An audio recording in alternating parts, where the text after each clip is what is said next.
We are counting down the 10 most overbuilt fiberglass boats that defy everything you have been told about modern manufacturing. From hulls laid up thick enough to stop bullets to keels fused so tightly they outlast bolts and adhesives, these so-called plastic classics have survived storms, circumnavigations, and decades of neglect, while brand new yachts quietly lose half their value within a decade. Each entry on this list earns its place through proven engineering, extraordinary resale resilience, or legendary feats at sea. Which old-school tank sets the gold standard for longevity and value? Let us start the countdown with number 10. Contessa 32.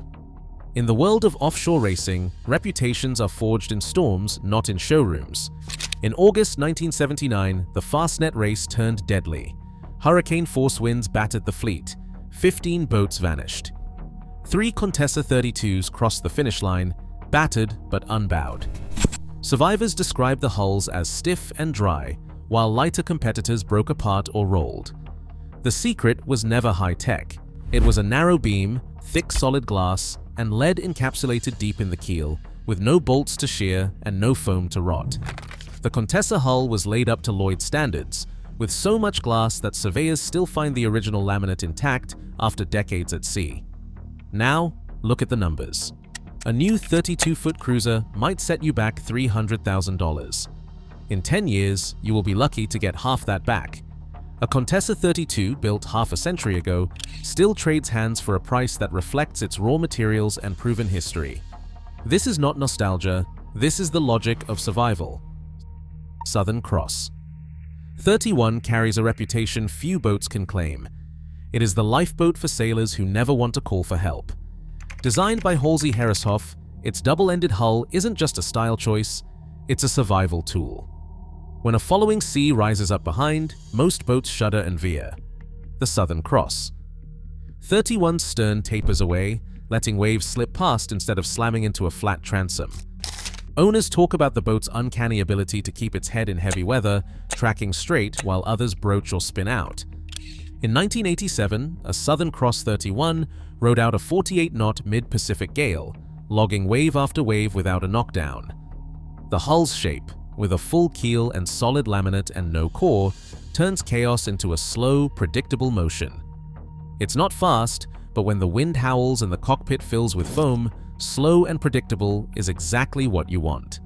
That is why old-timers call it the lifeboat that sails.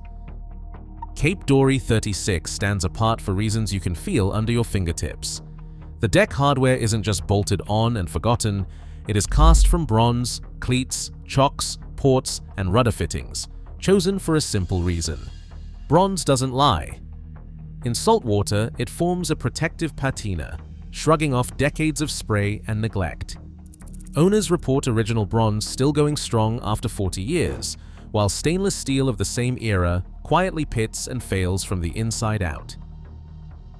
Dive into the Cape Dory Association archives and you'll find stories of boats crossing the Atlantic with every original fitting in place.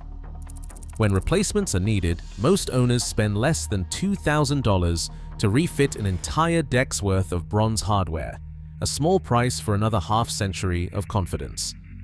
Corrosion eats away at modern fittings, but bronze endures. That is why Cape Dory 36s, even after long blue water passages, often arrive with their hardware as tight as when they left the yard. The community around these boats is built on rescue and stewardship. Yard volunteers have pulled derelict hulls from the weeds, brought them back to life, and sent them offshore again. These boats are not museum pieces. They are survivors, and it is the hardware, as much as the hull, that keeps them in the fight. Nicholson. 32 is the British answer to the question, what happens when you build a sailboat for the worst the sea can throw at you? Raymond Wall's design arrived in 1963, aimed squarely at the English Channel, where tides run like rivers and floating debris is a fact of life. The hull is classic thick laminate, but the real innovation is under the stern, a skeg-supported rudder. Instead of hanging the rudder blade out in space, exposed and vulnerable, the skeg acts as a shield.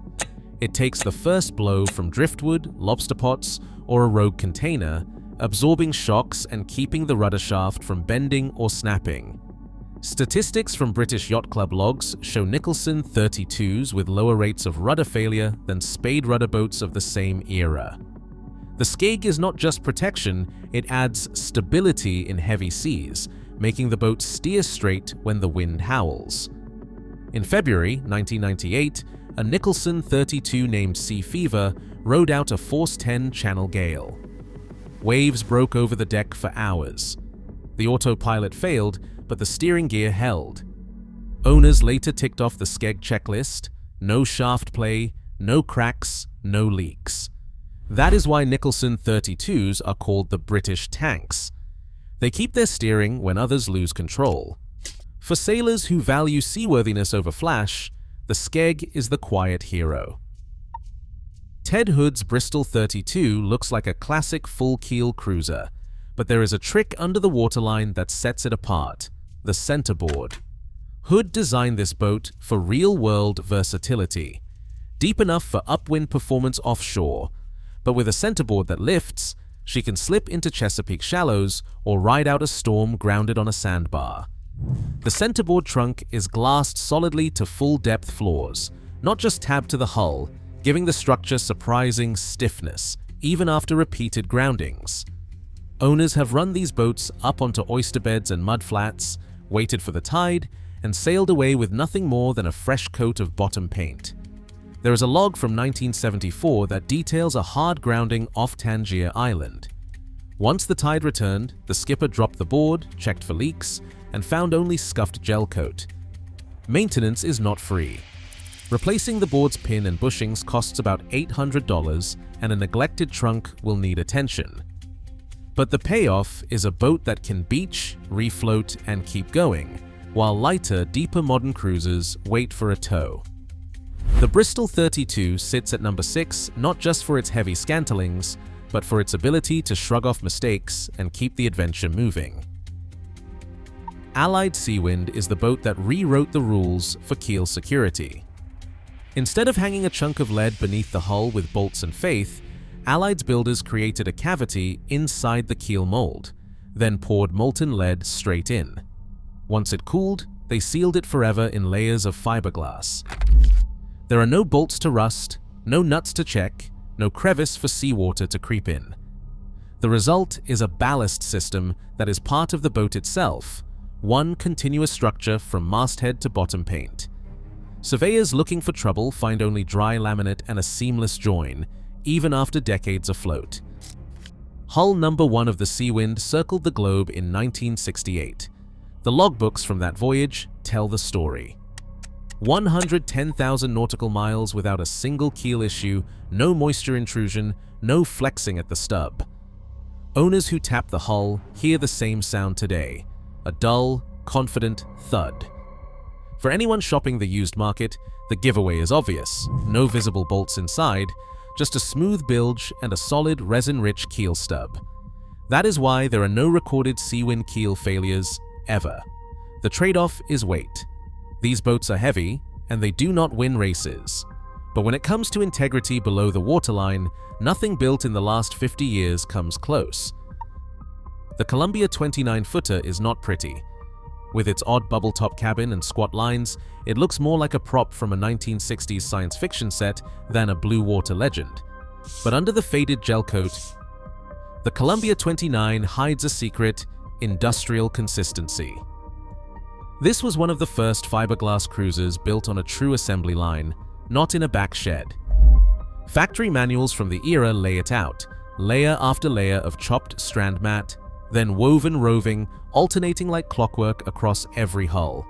No balsa, no foam, no fancy cores, just solid glass, laid up until the resin bucket ran dry. Surveyors who tap a Columbia 29 hull today get the same answer every time: a deep, even thud. Over 50 years and hundreds of hulls, the formula never changed. Fleet data shows these boats rarely suffer from the structural failures that haunt later, lighter designs.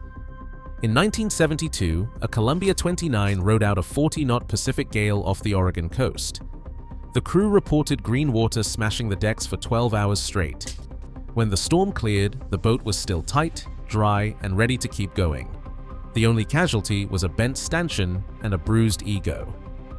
The Columbia 29 earns its rank not for glamour, but for brute force reliability.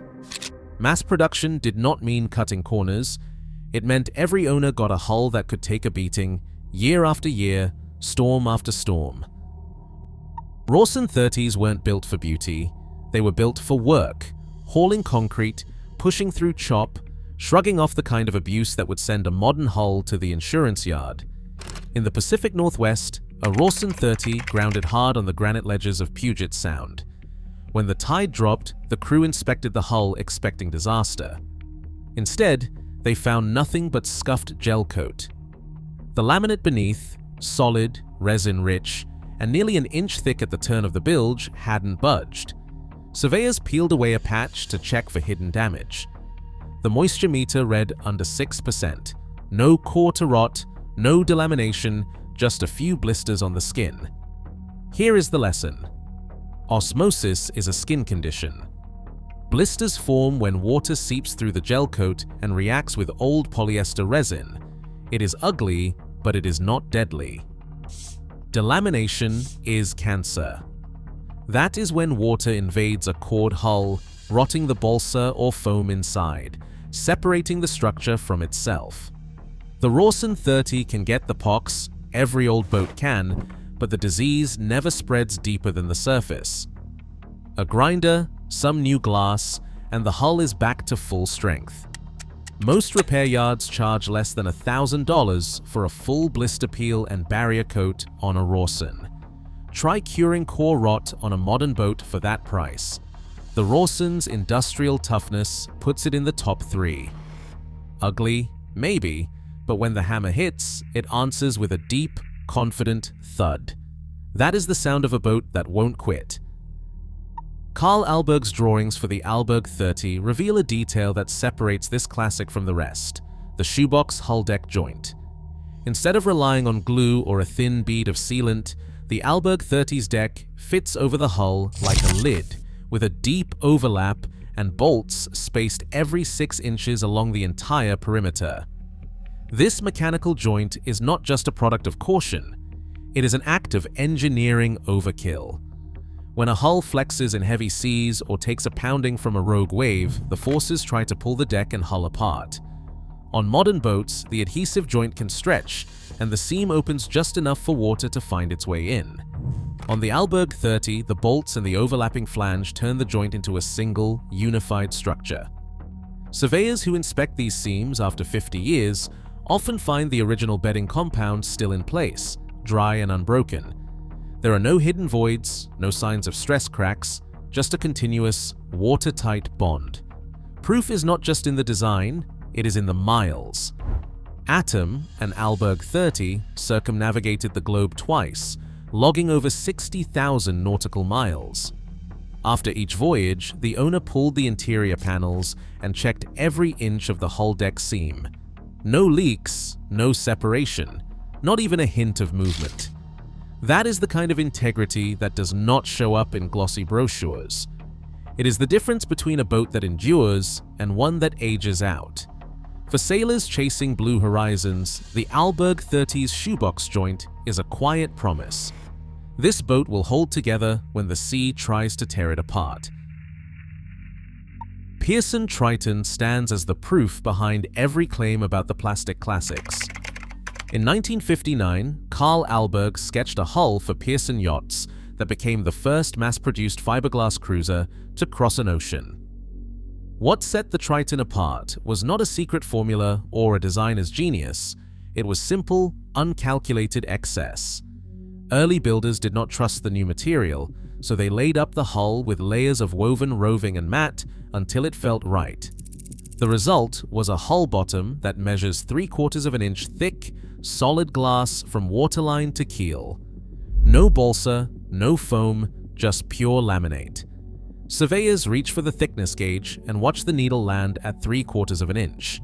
That is 2 to 3 times what you will find in a 2025 production hull. Tap it with a hammer, and the sound is not a ring or a hollow knock, it is a vault door thud. The kind of noise that tells you there is nothing hidden, nothing to fail. This was not done for show. The original Pearson layup notes reveal no grand plan, just a healthy dose of caution. They aimed for a safety factor of 10-to-1, 10 times more material than the minimum needed to keep the sea out. Modern boats chase a 2-to-1 ratio, calculated by engineers who know exactly where the breaking point lies. The Triton's builders had no such data. Their ignorance became the owner's advantage. 60 years later, Tritons still turn up in yards with hulls so dry that a moisture meter barely registers. Pull a core sample and you will find glass and resin, layer after layer, with no sign of fatigue or separation. The numbers tell the story. Hull number 14 made a solo Atlantic crossing in 1959, back when most sailors would not trust a fiberglass dinghy outside the harbor. Dozens more have since circled oceans, survived groundings, and shrugged off impacts that would spell disaster for lighter cored hulls. Owners patch the gel coat, maybe fix a blister or two, and keep sailing. The Triton is not fast, not flashy, and not particularly roomy. But it is the ultimate survivor, a boat that will still be afloat and still be sound long after its modern descendants have faded into the classifieds. For anyone who wants proof that overbuilding works, all it takes is a hammer, a meter, and the deep, reassuring thud of a Pearson Triton hull. Across all 10 plastic classics, one pattern stands out: over-engineering. Born from caution, created a legacy modern boats cannot match. Today, value is not just price, it is survival. These hulls, laid thick with uncertainty, now define lasting security at sea. In a world chasing lightness and profit, true strength is accidental and nearly impossible to recreate. Save a classic. You are not just buying a boat, you are inheriting a future.